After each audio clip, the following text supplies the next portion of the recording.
feeling on top of the world. He has harvested enough energy from you to feel overconfident. And he feels you're no longer good enough for him. You can't take care of your basic needs. That's financial abuse. In a situation like that, that is where yours truly comes in. So on side chicks. And then, have a great time, pepper soup, beer, vodka, and whole life to this relationship. And now this person has turned around and stabbed you in the back. And you're stranded. You don't know where to go. You don't know what to do. And welcome to Sizzling Gist with Elsie.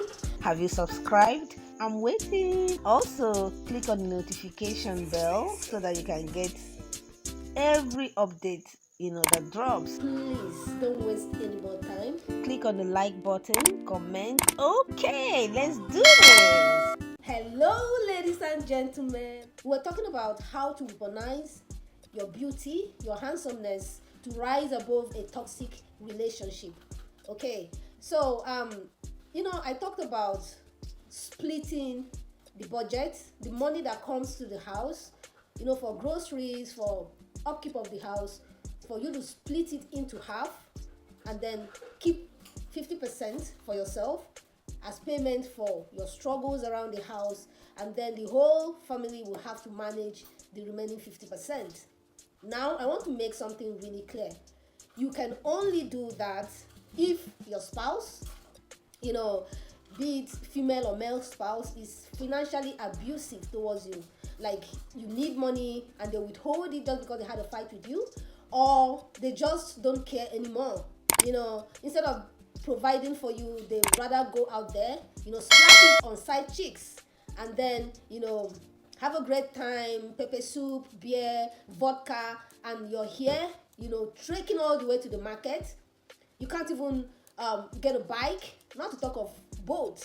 You're suffering under the sun. You can't take care of your basic needs. That's financial abuse. In a situation like that, that is where yours truly comes in. So I tell you, do not feel any guilt. Split the money in half. But in a situation where you are well catered for, you're the one at home, taking care of the home front, and your spouse is the one working outside and bringing in the money, and they make sure that all your needs are met, and you still go ahead to do that. Baby girl, baby boy, that is theft. And I won't stand for that. Okay, so now that we've gotten that out of the way, so you're in this toxic relationship, you're enduring this abuse, and everyone is asking you, are you okay? You're so unkempt, your skin is bad, what's up with all these rashes, what's up with, you're not looking yourself, and you're gradually slipping into depression, and you're wondering, do I leave, do I stay? Of course, any sane human being will want to leave. I would say, if you have the means to leave, please leave. But there are situations, because nothing is ever black and white. We have blurry areas, we have gray areas. So in a situation where you cannot leave, let's assume you have a very tiny little baby, few months old, and you don't have any cash. You can't even rent an apartment for yourself. Not to talk of, you've just dedicated your whole life to this relationship, and now this person has turned around and stabbed you in the back. And you're stranded. You don't know where to go. You don't know what to do.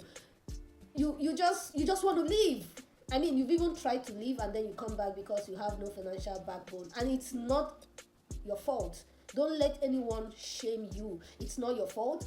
Probably you took a break to have, these babies, or you sponsored him to attend university, or you sponsored her to go for that trip abroad to do that course, and now they've abandoned you. Don't look any further, okay? Everything is going to be okay. Everything will be all right. So it's not just about splitting the money and then, just saving it.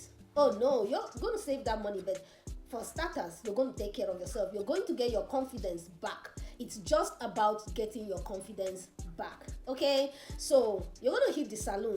You get your hair done, and then that's not the end of it. From that money that you're using to pay yourself, you hit the gym.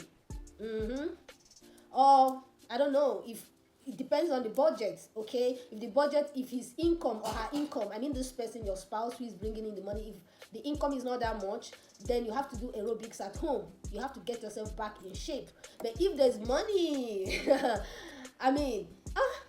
everyone is complaining. Okay, there's no much meat in this soup. What happened? Did you really use up the whole 150,000 that I gave you?